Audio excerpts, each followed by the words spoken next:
One of the hardest businesses to run in the entire world is a clothing apparel retailer. They so commonly go bankrupt that there's even industry lingo for it. It's called Chapter 22. Now, if you know bankruptcy law, there is no such thing as Chapter 22. What that is, though, is it is a name they give to a retailer who has gone through Chapter 11 bankruptcy twice. And so that is just how common it is for these retail businesses to struggle.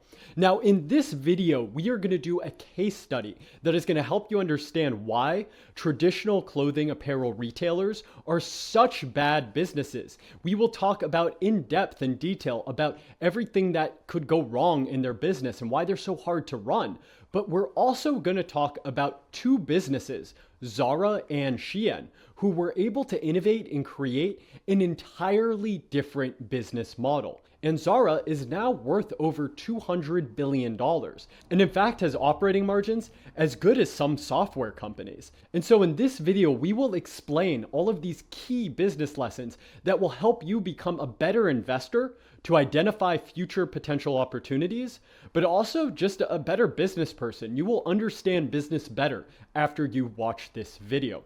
Now, my name is Drew Cohen, and I used to work at Goldman Sachs in their investment research division. I also worked in the industry at various funds, managing a lot of money, and now I am an investment advisor, but I also run Speedwell Research, which produces and sells in-depth research reports to hedge funds and other professional investors. We go deep into a lot of businesses, which gives us a lot of insights and insights which you are going to benefit from here in this video. And so let us begin. When you think about a traditional clothing retailer, all of the sort of stores you see in the mall, think about Gap, Old Navy, Forever 21, many more that I can't think of. All of them, they kind of operate on this very similar model that we are going to talk about now.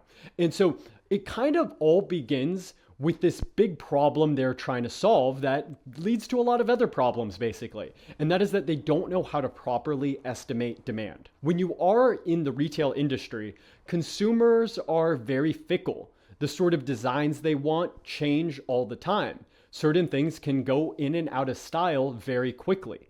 This is a problem because a retailer has lead times of 3 to 6 months. What that means is that 3 to 6 months ahead of time, they are placing their order for the entire season.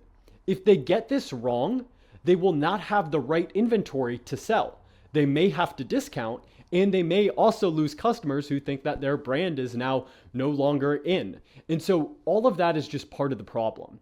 When you are placing these orders, what usually happens is you're coordinating with the manufacturer overseas, usually Vietnam or China. You are going back and forth with them. They're getting a sample from them. They're iterating on the sample. They're sending it back. And then they're ultimately placing a very large order, sometimes in the hundreds of thousands of units. Then once the units come in, they have to distribute it across all of the different stores that they have. Then they just pray and hope that they ordered the right styles and the right colors and the right sizes. And if they didn't, then they have more problems, because if you have inventory in your store that you can't sell, well, okay, not only did you have a lot of capital tied up in something that ultimately didn't make you money, but now you're also stuck with inventory you need to do something with. You can't leave it in your store because you're losing selling space. And if you discount it, that creates its own problems. And sure, if you sell it for less, at least you could get rid of it. But now you're also telling your customers, hey, our merchandise isn't really worth that much, and we're training you a little bit to wait for a sale. Maybe you've had the experience of walking into a retailer you like, and you like one of the items, and you say, hey, I think I'm going to buy this, but you know what? I'm going to wait until there's a sale. Well, that is the retailer's fault for making you think that their stuff goes on sale that regularly, that you are willing to wait and take that risk of it not being there. And so when something gets discounted, you're sort of habituating the customer to deferring future purchases. That is not a good thing for them to do, because when you defer the purchase, very often it just doesn't happen. And if it does happen, it's happening now at a lower discounted price. And so to just recap some of that, because of the issues with estimating out demand, they're stuck placing very large orders ahead of time. They don't know whether or not it's of the right inventory. They have all of their capital tied up in this inventory. If they make a mistake in how they invested in that inventory, they're going to have to discount, which can hurt brand image, which can hurt their ability to sell full priced items in the future, and also just means they're making less money because it's going to be discounted inventory. Now, even if they get the inventory right and they buy the right things, they may not buy enough. And if they don't, then they could also disappoint customers. And then they also just don't have inventory in their store space. Neither of these are good outcomes. And these are key reasons why this is such a hard model to get right. Because you have to know the future, basically. You have to have a crystal ball to know what a customer wants in an industry where customers themselves very often don't know. And taste can change very quickly. Now, Armancio Ortega is a Spanish-born entrepreneur who created an entirely different business model in the clothing industry. He is the founder of Zara, which is basically one of the world's largest clothing sellers in the world. They do over 50 billion a year in revenues. Now, the reason why he is so successful in this business has not only generated a lot in revenues, but more importantly in profits. I mentioned they had, pretty high margins. They're around 20% operating margins, which for a clothing retailer to be able to do that, and here's the key, do it consistently, is very, very hard to do. And so the thing with Zara is that they changed all sorts of things in the business model. Some of these may seem small, but they made big differences down the line. So it all starts with this idea that as it stands, a 3 to 6 month lead time is unacceptable. You cannot place orders 6 months ahead of time, have the inventory come in, and then just cross your fingers that it was the right inventory and sell. So he wanted to cut down on these lead times. The way he did that was he worked very closely with manufacturers, which were right next to the design centers in Spain. So he has his own in-house manufacturing, basically, that works very closely with their own designers. This cuts down on all of that back and forth of what the sample looks like, but it also means that they kind of get first priority in placing orders. They could ramp stuff up and ramp it back down very quickly without having to deal with, getting back in line with the manufacturer or all the coordination that takes. By reducing that allowed them to do smaller orders. We can think doing a smaller order is basically the same as investing less money. Now they're investing less money in a particular design until they know that it works. And because their lead times are less, you're talking about lead times for them about 2 to 4 weeks. And so that's, at least 1/3 less than what the traditional retailers are doing. That allows them to get the product into the store quicker. Once it's in the store, they could get information in the form of sales. The only information that really exists as to whether or not a customer is going to like something is whether or not they get a sale. And so by testing their sort of items out, by not going all in on a certain design, they're able to see what works. They're able to then order more thereafter because their lead times are quicker. They could get it into the store quick enough that they're not missing it for that entire season. And it also means they could maybe say, hey, this color didn't work. Let's switch to these colors, or these sizings were off. Let's order more of the mediums and larges, and we won't reorder the extra smalls. They can make those decisions because they're getting that information much quicker as feedback into the business system that they created. Now, there is another element here, and this one's more controversial, but they don't design really their own clothes. Instead, they steal a lot of designs or copy them. So a lot of times fashion shows will come out with popular designs. Their designers will see that and they will create designs that are the same. This way, they're not trying to figure out what is popular. Instead, they're latching on to what is already working. They're not doing that guesswork of, hey, we'll see whether or not this design works. They're looking at what is already working for other people and just trying to put it out as quick as possible in their own stores. So they're not having to do the same sort of game of guessing what sort of trends to create. Instead, they're just trying to jump onto trends. This is kind of where the name fast fashion came from. They're just very quickly trying to jump on the bandwagon that is already existing instead of trying to create their own. And it is a very profitable thing for them to do because they are much less likely to have misses. And if they do have a miss in terms of, the product they make, they don't have that much inventory in it. So they don't have to do a massive amount of discounting to get rid of it. So they are basically betting less, seeing what works, scaling up the bet, and if it doesn't work, then they lose less money. Now, the other aspect of their business model, though, is that because they do have less basically risk they're taking with the inventory, it does make it a little easier for them to charge less prices. And so the cheaper prices also help drive more compulsivity.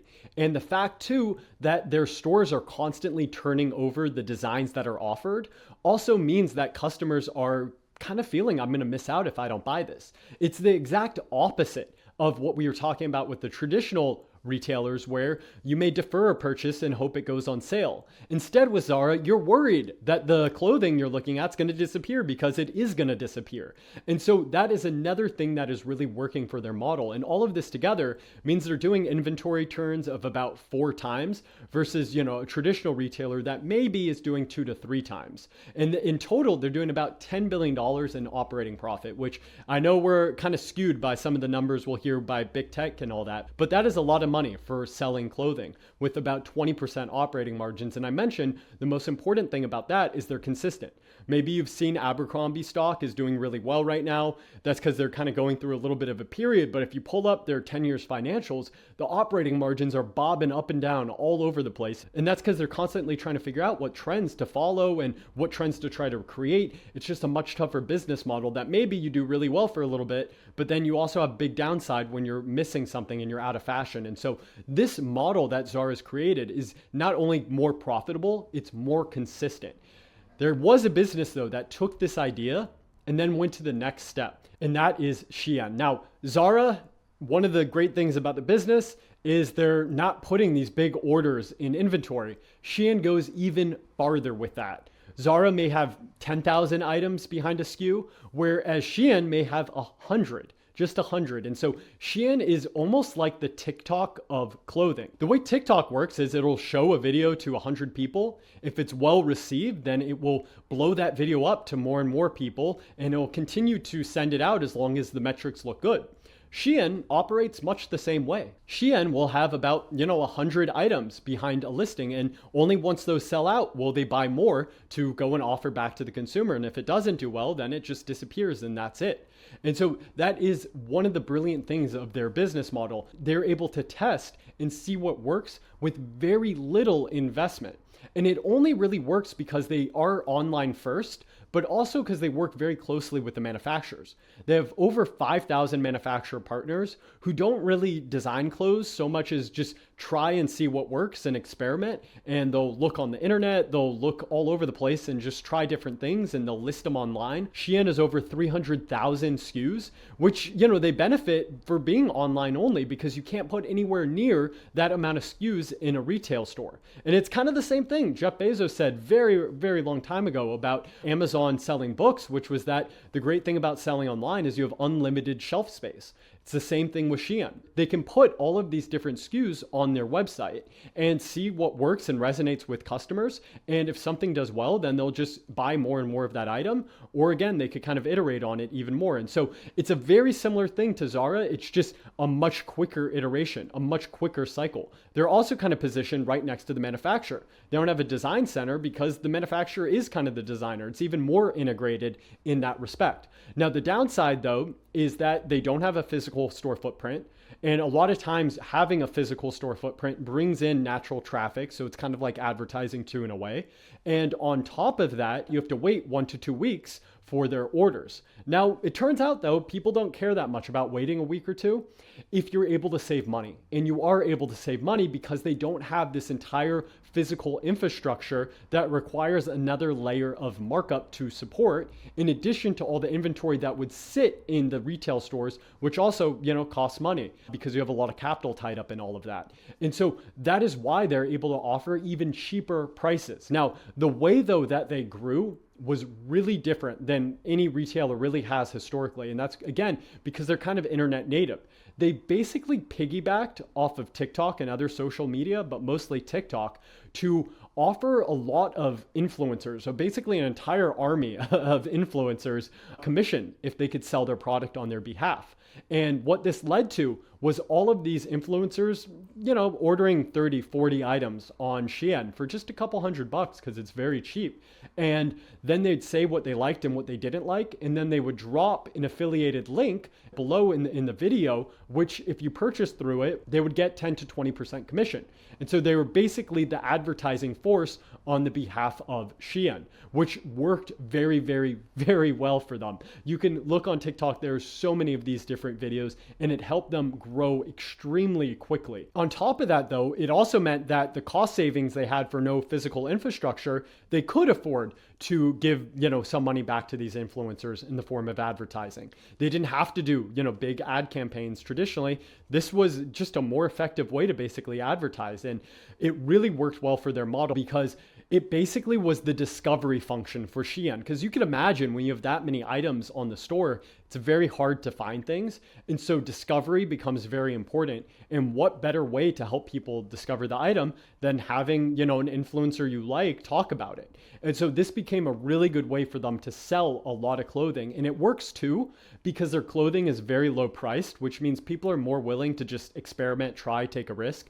If you're talking about, in some cases, literally, a $10 blouse, a $10 t-shirt, something like that, you're willing to go ahead and just, hit the buy button right there on your phone, forget about it. It comes a week, 2 weeks later, and you are either pleasantly surprised or you're not, but it just wasn't a big risk for you as a consumer. And it, again, really kind of takes advantage of this compulsivity sort of aspect of purchasing online and all that, because with Shein too, items disappear pretty often. And so Shein has, 75 to 150 times more SKUs than an average retailer. And so all of that is just more surface area for something to potentially be popular enough for someone to want to buy it. And so that is why their business model is so different and so much better. They're not public, but what we do know is that their revenues are probably about 60 billion, which is higher than Zara today.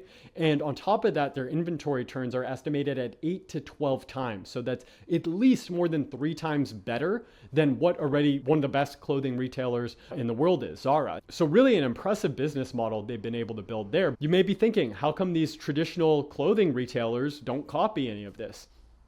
That is a key thing that we need to understand, because a lot of times what ends up happening is that a business makes decisions early on and then kind of gets stuck in those legacy decisions and is no longer able to innovate that much and create a new business model without shedding a lot of the legacy aspects of the business, which they probably don't want to do. And so that is why very often it is the businesses that start on a clean sheet of paper that are able to build a totally new business model. I actually have a framework that I came up with to describe this sort of thing, and it is called the Peden Network. Now, I hate that name too, but I had no choice but to call it that because this metaphor is just too good to miss. And that is because what a Peden is a mountain climbing tool. And so you can imagine if you're climbing a mountain, you have the metal stake, that's what the Peden is, the metal stake, you put it into the side of the mountain and then you hammer it in and then you suspend your rope from there. And so the Peden is simultaneously holding you up, but it's also constraining you, right? Because wherever the rope can go is only the distance you can go. And so what's happening when you put a Peden down in terms of a business is you are constraining your future decision space. There's less things you could do in the future, but at the same time, it is enabling certain decisions. And so for a quick example, just imagine you want to open up a restaurant. The first decision you might make is, where should I lease space for this restaurant? It turns out that the kind of space you lease for your restaurant is going to almost dictate everything having to do with your restaurant, whether you realize it or not. If you lease a space that doesn't have a lot of seating to sit indoor, well, now you can't have a full service restaurant. You can't have a fine dining restaurant. You're probably also not going to have a lot of staff or a sit down service. You're probably going to have to pick an item that's relatively cheap because people don't like paying a lot of money if you're not sitting down and eating there. And so it's probably going to be a to-go business. And so if you're focusing on something that's cheap though, you need a lot of volume. And so you're also going to need something you could kind of make quickly and sell for cheap. In that one decision, the sort of space you're leasing out all of these other decisions kind of already came from it. And so once you make that one decision and you're now making the decision, okay, so I'll also make burritos. Those can be pretty low price. I have to make a lot of them. So I have to set up sort of the production line to be very quick. Okay, I'm not going to offer a lot of accoutrements because I want people to get in and out very quickly. And I'm going to make it up on volume. Maybe I need to sell 300 burritos a day. That, by the way, was basically how Chipotle started. Steve Ellis, who's the founder of Chipotle, did want to open a fine dining restaurant, but he needed to make more money first. And he found a lease that he thought he could sell burritos through. And so that's why he decided to do that. But as you see, it was that one decision he made where he leased that space that all of the other sort of decisions were downstream of that. And it's the same thing that happens here in businesses where if you are a traditional retailer, you have an existing customer base who likes the style of your clothing. That means you can't experiment as much as Zara or Shein can without potentially alienating and losing your existing customers. You're not going to want to do that. It also means once you have the physical store footprint, and that's where you're getting all your sales from, you can't go to an online only model like that. You already have designers and distributors and an entire inventory procurement process. Are you going to really get rid of all of that to just replace it to talking directly to the manufacturer like Shein is? That would be a very risky thing to do. And so all of these decisions they made in the past, those are the pedants that they laid down in the business model. Those are simultaneously supporting the business, right? Having a brand supports it, but at the same time, it constrains it. It constrains the ability for that brand to do other things that are seen as outside of the brand without potentially hurting it. And so there's all sorts of different decisions a business makes that constrains them. And that is really key to understand. And that's why when you start up a new business, very often you can make different decisions that the legacy business was not making. And you can make those decisions because you don't have any pedants placed down. And now I do want to talk more about this framework in the future if there's any interest. I actually think it's one of the most powerful models to judge what a competitor can do and can't do, and whether or not you should be worried about competition. And it really does have a lot of predictive ability too. I think it's a really strong framework. And so if you want to hear more about that, the sort of idea of the pedant network, which would be the network of all of these different decisions that a business makes, go ahead, drop a comment below. We can make that video in the future. But for now, if you're enjoying this industry sort of specific case studies and breakdowns, go ahead and watch this video here where we give an overview of the entire semiconductor industry. Or if you're more in the mood for a more business specific analysis, check this one out here where we break down Uber stock. Thank you for listening.